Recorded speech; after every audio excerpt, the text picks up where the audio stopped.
दोस्तों, आज की सबसे पहली और बड़ी खबर। आज होगी झारखंड कैबिनेट की बैठक। सीएम हेमंत सोरेन लेंगे कई बड़े फैसले। झारखंड कैबिनेट की बैठक आज होने वाली है।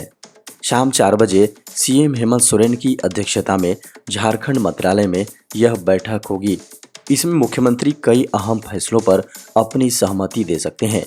मंत्रिमंडल सचिवालय एवं निगरानी विभाग ने कहा है कि बैठक की तैयारी पूरी कर ली गई है। झारखंड में 10,000 पदों पर होगी भर्ती। झारखंड सरकार के विभिन्न विभागों में डिप्लोमा व तकनीकी श्रेणी के कई श्रेणी के पदों पर नियुक्ति का रास्ता क्लियर हो गया है। इन श्रेणी के पदों पर नियुक्ति के लिए आयोजित होने वाली प्रतियोगिता परीक्षा का पैटर्न तय किया गया है। साथ ही जिन विषयों से परीक्षा में प्रश्न पूछे जाएंगे वह भी निर्धारित कर लिया गया है। लगभग 10,000 डिप्लोमा एवं तकनीकी योग्यता से संबंधित पदों पर नियुक्ति का रास्ता साफ हो गया है। झारखंड में 15 लाख से अधिक किसान नहीं ले पाएंगे पीएम किसान योजना का लाभ। झारखंड में पीएम किसान के तहत 15 लाख से अधिक लोगों के लिए वित्तीय लाभ रोक दिया गया है, क्योंकि वे आवश्यक दस्तावेज प्रदान करने में विफल रहे हैं। केंद्रीय कृषि एवं किसान कल्याण मंत्रालय ने झारखंड समेत सभी राज्यों के लाभार्थियों से रिपोर्ट मांगी है। सरकार उन लोगों की भी पहचान कर रही है जिन्होंने इस योजना के तहत धोखाधड़ी से लाभ उठाया। ऐसे लोगों को भुगतान की गई राशि सरकार द्वारा वसूल की जाएगी। झारखंड में इलेक्ट्रिक कार खरीदने पर 1.5 लाख रुपए देगी सरकार। झारखंड सरकार ने झारखंड में इलेक्ट्रिक व्हीकल पॉलिसी 2022 लागू कर दी है। इसके तहत राज्य सरकार ने इलेक्ट्रिक वाहन खरीदने पर अनुदान देने की घोषणा की है, जिसके बाद अब झारखंड में नई इलेक्ट्रिक कार खरीदने पर सरकार से 1.5 लाख रुपए तक का अनुदान मिलेगा। वहीं ईवी स्कूटी या दोपहिया वाहन खरीदने पर 10,000 रुपये, ऑटो पर 30,000 और ई बस खरीदने पर 20 लाख रुपए तक का अनुदान दिया जाएगा। भारत ने रचा इतिहास, पहली बार जीते 3 पदक।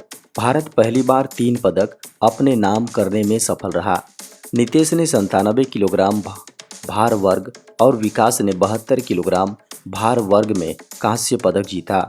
नितेश ने स्पेन में ब्राजील के इगोर फर्नांडो अल्वेस डी क्विरोजिन को हराकर 97 किलोमीटर का कांस्य पदक जीता। भारतीय पहलवान ब्राजील के पहलवान पर पूरी तरह हावी रहे और भारत को तीसरा पदक दिलाते हुए 10-0 से जीत हासिल की। दूसरी ओर विकास ने 72 किलोग्राम भार वर्ग में जापान के डियोगो कोबायाशी को हराकर कांस्य पदक अपने नाम किया। विकास ने 6-0 से जीत हासिल की और भारत को दूसरा पदक दिलाया। झारखंड के स्कूली बच्चे पढ़ेंगे 42 लोगों की जीवनी। झारखंड के सरकारी स्कूलों में झारखंड के स्वतंत्रता सेनानी, महापुरुष, झारखंड आंदोलनकारी, खिलाड़ी समेत विभिन्न क्षेत्रों में उपलब्धि प्राप्त करने वालों की जीवनी पढ़ाने की तैयारी है। झारखंड शैक्षिक अनुसंधान व प्रशिक्षण परिषद यानी JCERT ने झारखंड के ऐसे 42 लोगों की जीवनी तैयार की है। झारखंड गठन के बाद पहली बार झारखंड में ऐसी संदर्भ पुस्तिका तैयार की जा रही हैं, जिससे स्कूली बच्चे झारखंड की हस्तियों के बारे में जानकारी प्राप्त कर सकेंगे। JCERT ने इसका प्रारूप भी तैयार कर लिया है। किताब को संदर्भ पुस्तिका के रूप में पाठ्यक्रम में शामिल किया जाएगा। कोडरमा में सीएम हेमंत सोरेन ने किया योजनाओं का शिलान्यास।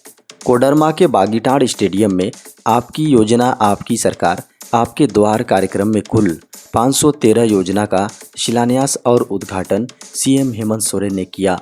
सीएम हेमंत सोरेन ने कोडरमा जिले में 151 करोड़ 24 लाख 33 हजार रुपया की 354 योजनाओं का शिलान्यास किया, जबकि 134 करोड़ 88 लाख 61 हजार रुपये की 159 योजनाओं का उद्घाटन भी किया।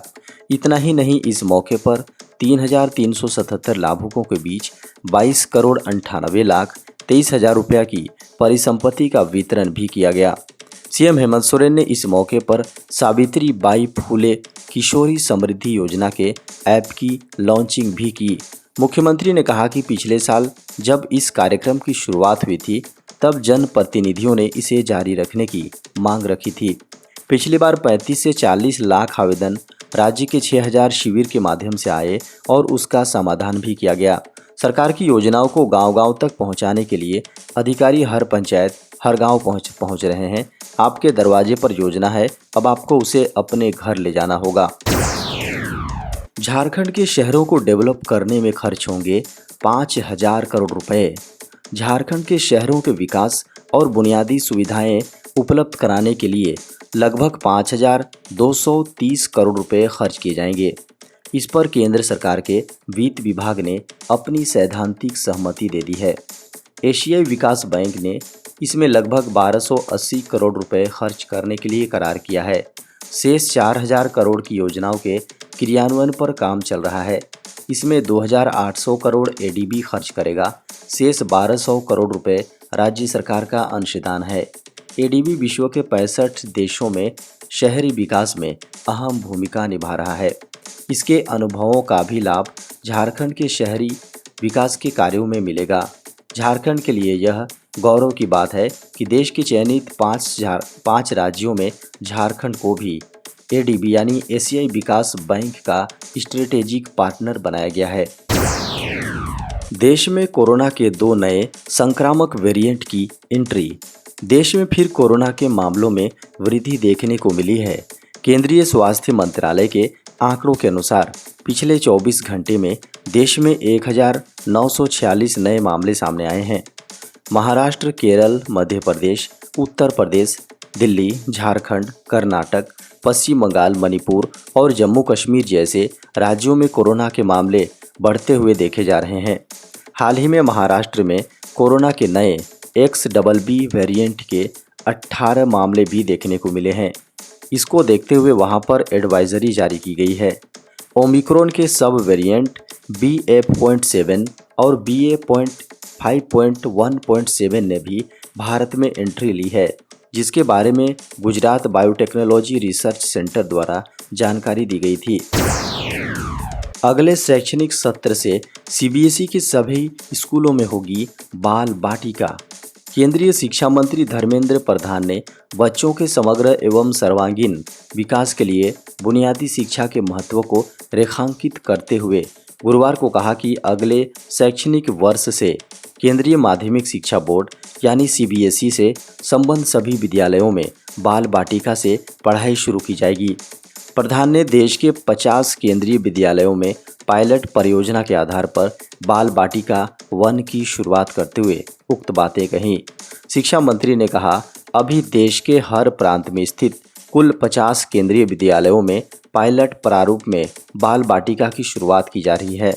उन्होंने कहा, अगले शैक्षणिक सत्र से CBSE से संबद्ध सभी स्कूलों में बाल बाटिका की शुरुआत की जाएगी। हम राज्य सरकारों के साथ चर्चा करके उनके स्कूलों में बाल बाटिका शुरू करेंगे। प्रधान ने कहा कि अगले 3 से 4 वर्षों में देश के सभी स्कूलों में बाल बाटिका शुरू करने का प्रयास करेंगे। यह सरकारी स्कूलों में प्ले स्कूल होगा। उन्होंने कहा कि हमारा प्रयास होगा कि जल्द से जल्द 3 वर्ष आयु वर्ग के सभी बच्चे औपचारिक शिक्षा के दायरे में आ जाएं। झारखंड में इथेनॉल प्लांट लगाने पर सरकार देगी 50 करोड़ तक की सब्सिडी। झारखंड सरकार झारखंड में इथेनॉल प्लांट लगाने पर 50 करोड़ रुपए तक की सब्सिडी देगी। झारखंड में इथेनॉल पॉलिसी का प्रस्ताव तैयार है। शुक्रवार को होने वाली कैबिनेट की बैठक में इससे संबंधित प्रस्ताव आ सकता है। बताया गया है कि इथेनॉल पॉलिसी के प्रस्ताव के अनुसार निवेशकों को 25% तक कैपिटल सब्सिडी दी जाएगी। लघु उद्योगों के लिए यह राशि अधिकतम 10 करोड़ रुपए तथा बड़े उद्योगों के लिए 50 करोड़ रुपए होगी। राज्य सरकार द्वारा तैयार झारखंड इथेनॉल उत्पादन प्रोत्साहन नीति 2022 के प्रस्ताव को कैबिनेट के लिए तैयार कर लिया गया है। अगर सब कुछ ठीक रहा तो शुक्रवार को ही प्रस्ताव लाया जा सकता है। गूगल पर लगा 1337 करोड़ रुपए का जुर्माना। दुनिया के सबसे बड़े इंटरनेट सर्च की सुविधा देने वाली अमेरिकी कंपनी गूगल पर भारतीय प्रतिस्पर्धा आयोग ने 1337.76 करोड़ रुपए का जुर्माना लगाया है। खबरों को माने तो भारतीय प्रतिस्पर्धा आयोग ने एंड्रॉयड मोबाइल उपकरण परिवेश में बाजार में मजबूत स्थिति के दुरुपयोग को लेकर गूगल पर यह जुर्माना लगा है। कंपटीशन कमीशन ऑफ इंडिया ने प्रमुख इंटरनेट कंपनी को अनुचित कारोबारी गतिविधियों को रोकने और बंद करने का निर्देश दे दिया है। आयोग ने गुरुवार को आधिकारिक जानकारी में कहा कि गूगल को एक निर्धारित समय सीमा के भीतर अपने कामकाज के तरीके को संशोधित करने का निर्देश भी दिया गया है। सीसीआई इंडिया ने अपने आधिकारिक ट्विटर अकाउंट पर पोस्ट करके जानकारी दी है। पोस्ट में लिखा है कि एंड्रॉयड मोबाइल डिवाइस के इकोसिस्टम में कई बाजारों में स्थिति का दुरुपयोग करने के लिए गूगल पर जुर्माना लगाया गया है। बता दें कि गूगल एंड्रॉयड ओएस का संचालन और प्रबंधन करता है। इसके लिए अन्य कंपनियों को लाइसेंस जारी भी करता है। WHO ने जारी की चेतावनी, वायरस से बचने के लिए बताए 5 तरीके। पिछले कुछ समय से दुनिया भर में कोरोना महामारी काबू में आती दिख रही थी, लेकिन ओमिक्रॉन के लगातार आ रहे नए सब वेरिएंट ने फिर से चिंता बढ़ा दी है। अमेरिका और चीन समेत कई देशों में कोविड के मामले बढ़ रहे हैं। विश्व स्वास्थ्य संगठन यानी WHO ने कहा है कि कोविड-19 महामारी अभी भी वैश्विक आपातकाल बनी हुई है। WHO के महानिदेशक टेड्रोस अधनोम घेब्रेयेसस ने कहा है कि महामारी ने हमें पहले भी चौंका दिया है और अब फिर से केस बढ़ सकते हैं।